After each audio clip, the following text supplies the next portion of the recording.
कि राजपाल यादव, नवाज और एक बार शायद बॉम्बे छोड़ के जाने का विचार करे, तो आपने बोला था रुको सब होगा ठीक होगा। फिर हम बॉबी का एग्जांपल देखते हैं कि एनिमल के बाद वो रोए कि मैं समहाउ बच गया और अब मैं जान गया हूँ कि सिनेमा क्या, अब मैं एक्टिंग सीखूंगा। उसके पहले एनिमल के पहले, एनिमल से पहले, पर एनिमल जब रिलीज हुई तो फिर वो खुशी के मारे रोए। और वो इनोसेंट, वो एक सच्ची चीज़ थी, कोई फेक चीज़ नहीं थी। हाँ, बट उसके अंदर बहुत सच्चाई है। बहुत सच्चाई है। फिर आपके बंदर में जो उनका कैरेक्टर है, उसकी लाइफ भी कुछ कुछ ऐसी है कि वो एकदम नीचे चला गया है। तो आप मतलब ये इससे बचने का क्या तरीका, क्योंकि मैं आपको देख रहा हूँ तो आप लगातार एक कांस्टेंट असुरक्षा के माहौल में ही जीते आए और स्ट्रगल करते आए और खुद को सरवाइव करके आगे लेते आए हो। हालांकि वो कहने में आसान है, जिस समय वो चीज़ हो रही होती है तो ये नहीं पता होता बचेगा इंसान कि नहीं बचेगा, उस कुएं से कौन निकालेगा बाहर, ब्रेन में जो हमें अंधेरा रोक लेता है, उससे कैसे, क्या चीज़। सिनेमा तो ऑब्वियसली मूवीज हेल्प करती हैं, वो और क्या। हमेशा वो बिजली के तार के झटके ढूंढता रहता हूँ। जब भी सब कुछ असुरक्षित लगने लगता है तो मैं उधर मुड़ जाता हूँ जिधर से मुझे स्टिमुलेशन मिले।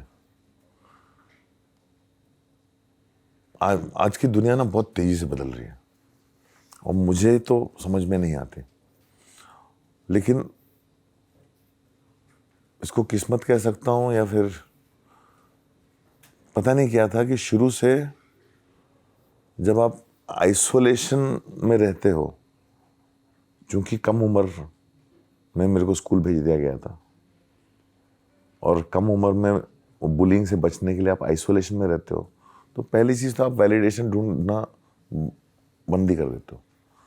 तो बचपन से ही वैलिडेशन ढूंढ ही नहीं रहा था, तो मैं स्टिमुलेशन ढूंढता हूँ। वैलिडेशन की तरफ गया तो मैं फिर नीचे जाऊंगा, इसलिए मैं हमेशा स्टिमुलेशन की तरफ ढूंढता हूँ। जब मुझे यहाँ पे लगने लगा कि यार यहाँ पे मैं कर नहीं पा रहा हूँ और जो चीज़ नहीं कर पा रहा हूँ उसके दो पहलू होते हैं। पहला, मैं किसी को जाके क्या समझाऊंगा कि क्यों नहीं कर पा रहा हूँ, वो तो एक्सक्यूज़ हो जाता है ना, वो बहाना हो जाता है। वो आप बोलोगे यार मैं मतलब ये आदमी एक्सक्यूज़ दे रहा है। उसके बजाय मैं स्टिमुलेशन ढूंढना चाहता हूँ और आप नहीं कर पा रहे हो क्योंकि आपके चारों तरफ माहौल, सिनेमा जो है ना हमेशा एक ऐसा आर्ट फॉर्म है जो पैसे से बनता है और पैसे अक्सर किसी और के होते हैं, और जिनके होते हैं वो अगर एम्पावर नहीं करें तो फिर आप फंस जाते हो। हम लोग को हमारे कॉन्ट्रैक्ट्स बचाते हैं क्रिएटिविटी में, और कई बार उसके बावजूद आप कुछ नहीं कर सकते। बदलते समय में जो अर्ली फिल्में आज तो मैं बना ही नहीं सकता, मुझे पता है। अब मैं या तो उसका रोना लेके रोऊं कि यार मैं कहाँ से अभी देवडी बनना नहीं देंगे, गुलाल बनाने नहीं देंगे, वासेपुर बनाने नहीं देंगे, या फिर अपने आप को मैं रीइन्वेंट करूं। तो स्टिमुलेशन ढूंढता हूँ। मेरे को स्टिमुलेशन मिला मलयालम सिनेमा में। बाहर में स्टिमुलेशन मिलता है लेकिन वो आपको मालूम आपके यहाँ लागू नहीं होता।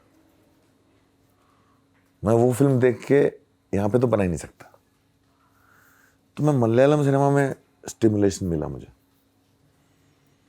और वो लोग जो नई नई चीज़ें कर रहे थे वो यहीं रह के कर रहे थे, इन्हीं नियम कानून के बीच में, इन्हीं सेंसरशिप के दायरे में, इन्हीं नए माहौल में। तो स्टिमुलेशन मुझे वहाँ मिला तो मैं उस तरफ मुड़ गया। बहुत सारी चीज़ें ऐसी भी हो जाती हैं कि मुझे कुछ करना है, मुझे ये वक्त सरवाइव करना है, मेरी कुछ जिम्मेदारियां हैं उन्हें निभाना है। और जिम्मेदारी क्या है, मेरी ज़िंदगी में एक बेटी थी और खुद उसके लिए क्या करूं, और फिर करना पड़ता है। मैं बैठ करके रोने के बजाय या ब्लेम करने के बजाय, सिर्फ लड़ने के बजाय अपना रास्ता खुद ढूंढना ज़रूरी है, क्योंकि मुझे मालूम है कोई मुझे यहाँ से आगे निकालने वाला नहीं है, क्योंकि हमारी दुनिया ऐसी है। कोई धंस गया दलदल में तो सब कैमरा निकाल के उसका वीडियो बनाएंगे।